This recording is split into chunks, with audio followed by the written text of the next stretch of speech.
وہ ایسا ہے کہ ایک جنگل میں نا ایک خرگوش کی اسامی خالی ہو گئی، تو اس کا اشتہار دیا گیا کہ ایک خرگوش کی اسامی خالی ہے، تو کسی نے اس پہ کام کرنا ہے، ان میں سے کوئی بھی آ کے اس اسامی پہ اپنا خرگوش بھرتی کرا دے۔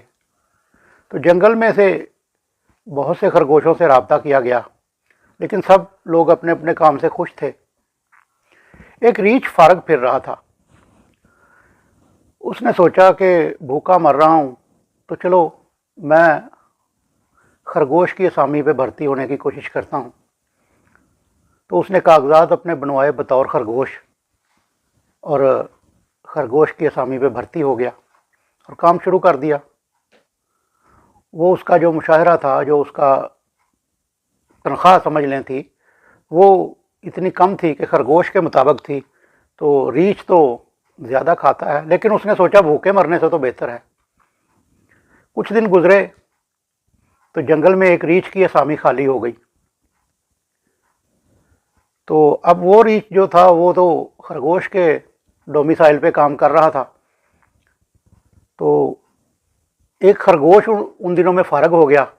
اس نے سوچا کہ میں ریچھ کی جگہ پہ کام پہ لگ جاتا ہوں۔ اس نے اپنے جلدی سے کاغذات بنوائے بطور ریچھ، تو وہ ریچھ کی جگہ پہ سلیکٹ ہو گیا، کیونکہ کوئی اور ریچھ آیا نہیں، تو وہ اکلوتا امیدوار تھا، وہ سلیکٹ ہو گیا، اور اس نے ریچھ کے طور پر کام کرنا شروع کر دیا۔ تنخواہ بھی زیادہ اور سہولتیں بھی زیادہ۔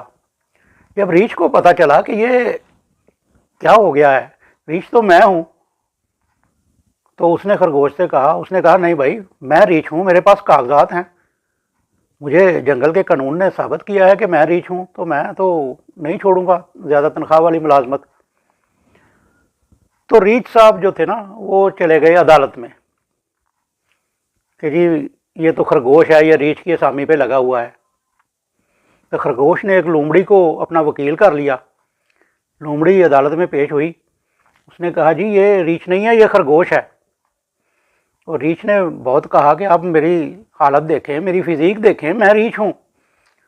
تو لومڑی نے کہا کہ اس کے کاغذات چیک کریں۔ کاغذات چیک کیے تو وہ خرگوش تھا۔ تو اب وہ یہ بھی نہیں کہہ سکتا تھا کہ میں نے تو جعلی کاغذات بنوائے ہیں۔ بہرحال وہ بہت چیخا چلایا کہ میں ریچھ ہوں اور مجھے ریچھ کی اسامی پہ ملازمت دی جائے۔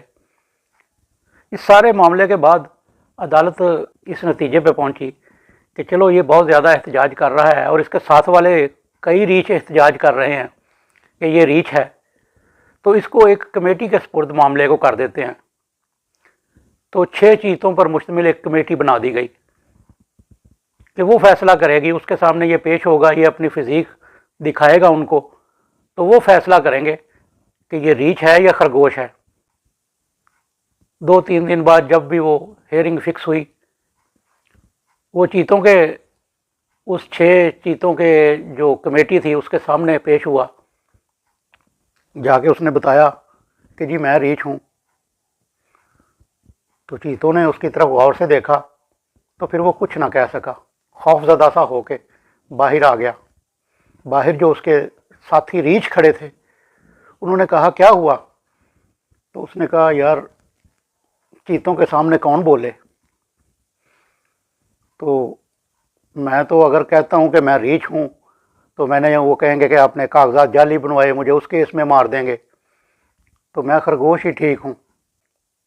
جتنے بھی ریچھ باہر کھڑے تھے انہوں نے کہا کہ تمہیں پتہ نہیں چلا کہ اندر جو چیتے ہیں اور باہر جو چیتے ہیں یہ چیتے نہیں ہیں، یہ تو گدھے ہیں۔ تو اس نے بڑی معصومیت سے کہا یار ہوں گے گدھے، لیکن ان کے پاس اختیارات تو چیتے کے ہیں نا۔